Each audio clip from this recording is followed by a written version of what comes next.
Kalau di tempat kayak gini nih mas, adanya tuh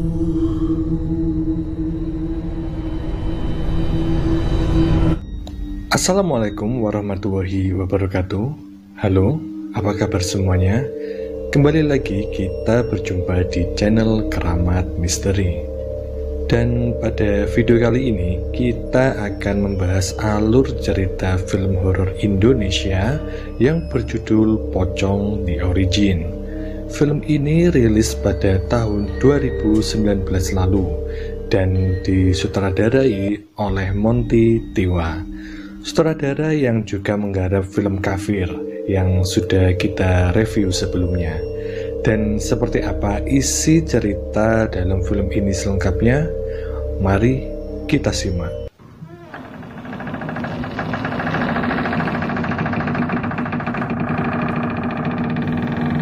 Di awal film, kita diperlihatkan ada seorang pria narapidana hukuman mati bernama Ananta. Di malam itu, ia sedang mondar-mandir di selnya sambil menyanyikan sebuah lagu. Lalu sejenak ia melihat sebuah foto, di mana dalam foto tersebut terdapat gambar dirinya bersama anak perempuannya yang masih kecil bernama Sasti. Lalu ia pun melihat keluar sel di mana saat itu adalah malam bulan purnama.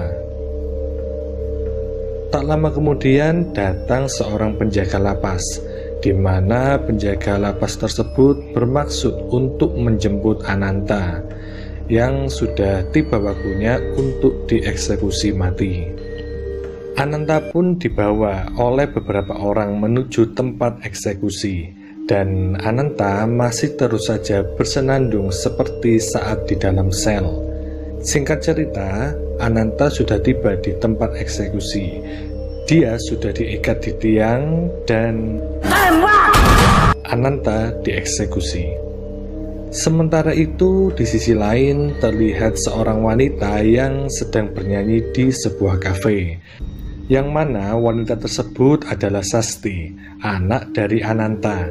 Saat ia sedang bernyanyi, tiba-tiba ia melihat sosok dirinya yang masih kecil ada di ujung kafe, dan Sasti jatuh pingsan.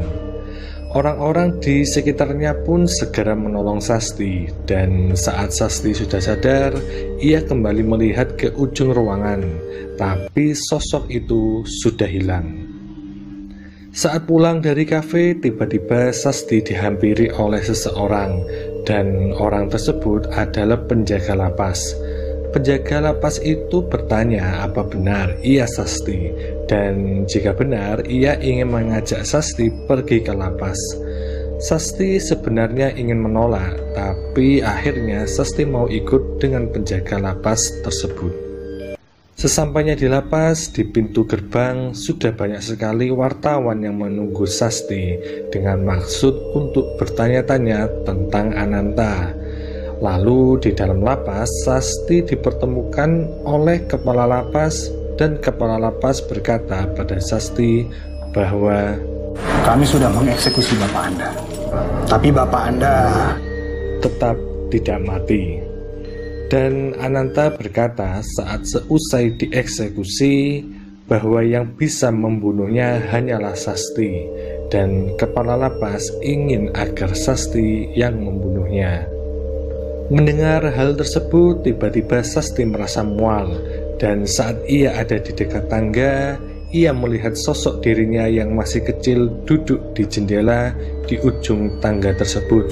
Sementara itu, di ruang jenazah, saat para petugas ingin mengganti baju Ananta, tiba-tiba listrik padam, dan terdengar suara jeritan dari dalam ruang jenazah.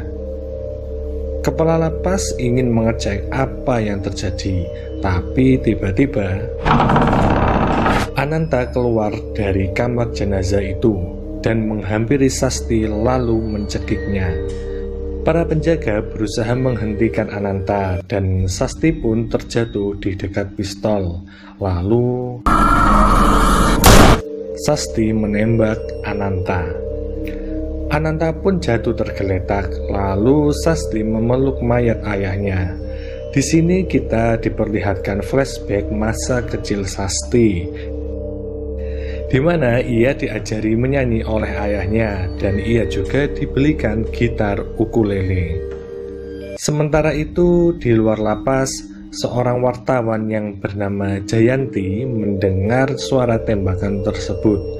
Lalu wartawan itu masuk ke dalam lapas untuk merekam gambar, tapi ia dihalangi oleh penjaga lapas.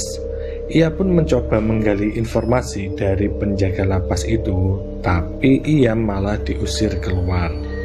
Singkat cerita, mayat Ananta pun sudah selesai dikafani, dan di ruang jenazah, kepala lapas berbicara kepada Sasti agar dibawa pulang ke kampung halamannya di Cimacan. Sasti sempat ragu untuk menerimanya, namun akhirnya ia setuju. Keesokan harinya, ia diantar ke Cimacan menggunakan mobil jenazah yang disupiri oleh pegawai lapas bernama Yama. Sementara itu, Jayanti sedang mencari info tentang Ananta, dan tiba-tiba ia mendapatkan telepon dari atasannya. Jayanti pun bilang bahwa Ananta itu punya ilmu banaspati, Pak. Dan jika tidak dikuburkan dalam waktu 24 jam, ia bisa bangkit kembali. Tapi atasan Jayanti tidak setuju dengan berita semacam itu, karena mereka hanya memberitakan berita fakta, bukan berita mistis. Di tengah percakapan itu, Jayanti melihat mobil jenazah Ananta. Lalu ia bergegas mengikuti mobil itu. Di sisi lain, di tempat kelahiran Ananta, yaitu Desa Cimacan, diperlihatkan ada seseorang yang bernama Ki Endang. Ki Endang ini adalah seorang paranormal di desa tersebut. Ki Endang saat itu sedang duduk ditemani oleh burung peliharaannya, dan sesaat kemudian ada Pak Lurah yang berjalan dari kejauhan. Pak Lurah terlihat aneh karena ia seperti mendengar bisikan-bisikan di telinganya. Saat Ki Endang menyapanya pun ia tak menghiraukan. Lalu tiba-tiba Ki Endang mendengar sesuatu dari dalam rumahnya, di mana ternyata keris pusakanya bergetar dengan sendirinya. Ki Endang pun membaca sebuah mantra dan keris itu pun berhenti bergetar. Sementara itu, di dalam perjalanan, sopir jenazah yaitu Yama tiba-tiba ingin pergi ke kamar kecil. Lalu ia berhenti di sebuah warung untuk numpang ke toilet. Mobil Jayanti pun ikut berhenti dan ia mengambil gambar jenazah Ananta dan mencoba mewawancarai Sasti. Tapi Sasti tak menanggapinya, sedangkan Yama yang ada di toilet tiba-tiba digedor-gedor dari luar. Dan saat ia keluar tak ada siapapun di sana. Malah ia mendengar suara orang menangis. Saat ia akan pergi dari warung tersebut, ia bertanya kepada pemilik warung. Dan pemilik warung bilang bahwa yang menangis adalah anak perempuannya. Ia takut pada jenazah yang dibawa Yama. Ia bilang bahwa yang dibawa Yama adalah mayat orang jahat, dan ia menyuruh Yama untuk segera pergi. Dan ketika pemilik warung menoleh, ia ternyata adalah hantu muka rata. Yama pun ketakutan dan langsung pergi dari warung tersebut. Jayanti yang penasaran pun akhirnya melihat ke dalam warung, dan ternyata itu adalah warung terbengkalai yang sudah tak berpenghuni. Sementara itu, di desa Cimacan terlihat istri Pak Lurah yaitu Mumun yang menangis karena dipukul oleh Pak Lurah. Kejadian ini membuat warga heboh. Lalu Ki Endang datang dan Mumun bercerita bahwa Pak Lurah jadi aneh setelah menerima telepon dari seseorang. Di sisi lain terlihat beberapa anak sedang menuntun kambing, dan terlihat juga Pak Lurah sedang duduk di atas pohon. Lalu Pak Lurah gantung diri di depan anak-anak tersebut. Anak-anak tersebut ketakutan dan pergi dari tempat itu. Di malam harinya, mobil jenazah Ananta kembali berhenti karena Yama ingin buang air kecil. Lalu Jayanti mengetuk kaca mobil dengan maksud mewawancarai Sasti. Tapi kali ini Sasti keluar dari mobil dan memarahi Jayanti. Mereka pun sempat cekcok, lalu Yama melerai mereka. Yama pun melanjutkan perjalanan kembali. Sementara itu di Desa Cimacan, jenazah Pak Lurah sudah siap untuk dimakamkan. Dan di sini warga meminta kepada Ki Endang untuk menolak pemakaman Ananta di desa tersebut. Karena warga takut kejadian seperti yang Pak Lurah alami bisa menimpa mereka juga. Kembali ke mobil jenazah Ananta, di mana mobil itu tiba-tiba mogok di tengah hutan. Lalu kita diperlihatkan kembali proses pemakaman Pak Lurah di Desa Cimacan. Di mana di situ Mumun, istri Pak Lurah, tiba-tiba kerasukan. Ki Endang pun bertanya siapa yang merasukinya, dan ternyata itu adalah Ananta. Sementara di dalam hutan, akhirnya ada 2 orang pria yang lewat di tempat mobil jenazah Ananta mogok. Lalu Yama meminta tolong pada 2 pria tersebut untuk mendorong mobil. Tapi saat mobil didorong, pintu belakang mobil malah terbuka. Jenazah Ananta pun jatuh menimpa salah satu pria tersebut. Dan cairan lendir dari mayat Ananta masuk tepat di mulut pria itu. Setelah kejadian tersebut, mobil yang mogok malah bisa menyala dengan sendirinya. Dan Yama pergi melanjutkan perjalanan. Tapi sialnya mobil jenazah itu kembali mogok karena bannya selip. Yama pun mencari-cari bantuan, dan tak lama berselang ia melihat sekelompok orang dari kejauhan. Yama bermaksud meminta bantuan orang-orang tersebut, tapi ternyata mereka adalah hantu dengan lidah menjulur dan membawa keranda mayat. Yama lari ketakutan dan masuk ke dalam mobil. Ia berusaha lari dari hantu-hantu tersebut, yang mana hantu-hantu tersebut bermaksud untuk mengambil jenazah Ananta. Saat Yama berhasil mengundurkan mobil, tiba-tiba mobil itu menabrak mobil Jayanti yang mengikuti mereka dari belakang. Jayanti pun pingsan, lalu Yama memindahkan jenazah Ananta dan pergi menggunakan mobil Jayanti. Tapi sialnya lagi, mobil Jayanti tiba-tiba mogok karena kehabisan bensin. Lalu Yama dan Sasti mendorong mobil tersebut sampai di pom bensin terdekat.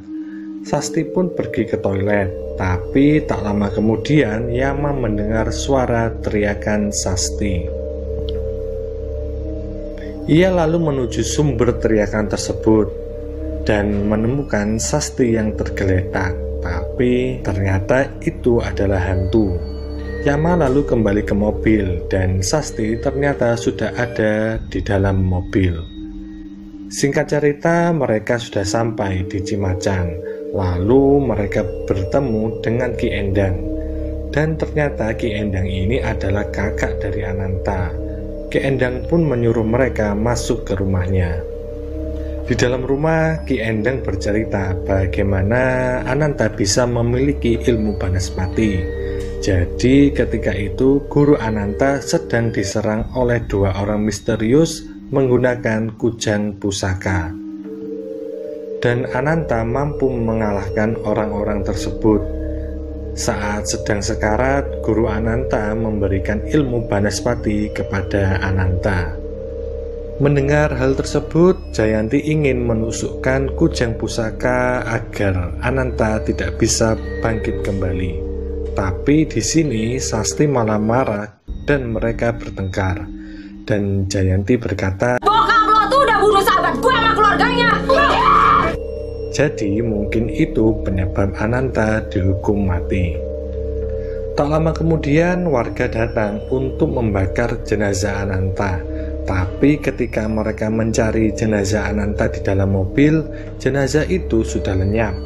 Ternyata Sasti yang membawa jenazah Ananta untuk dikuburkan oleh dirinya sendiri. Ki Endang, Yama, dan Jayanti pun mengikuti Sasti. Lalu tiba-tiba jenazah Ananta berdiri dengan sendirinya. Yama, Jayanti, dan Sasti pun lari dari tempat itu. Dan singkat cerita, mereka bertiga dihantui oleh pocong. Dan Sasti tiba-tiba didekap oleh pocong dari belakang. Ki Endang datang dan menusuk pocong itu dari belakang. Pocong itu pun pergi dari tempat itu, tapi Ki Endang bersama Yama dan Jayanti mengikuti pocong tersebut. Sampai akhirnya Ki Endang menusuk pocong itu berkali-kali. Akhirnya pocong itu pun tergeletak. Saat mereka membalikkan badan pocong tersebut, ternyata pocong itu adalah pocong Pak Lurah.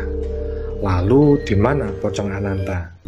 Ki Endang pun teringat perkataan Mumun ketika dirasuki roh Ananta. Mumun bilang bahwa jika Ananta bangkit kembali, maka yang bangkit adalah setan Banaspati.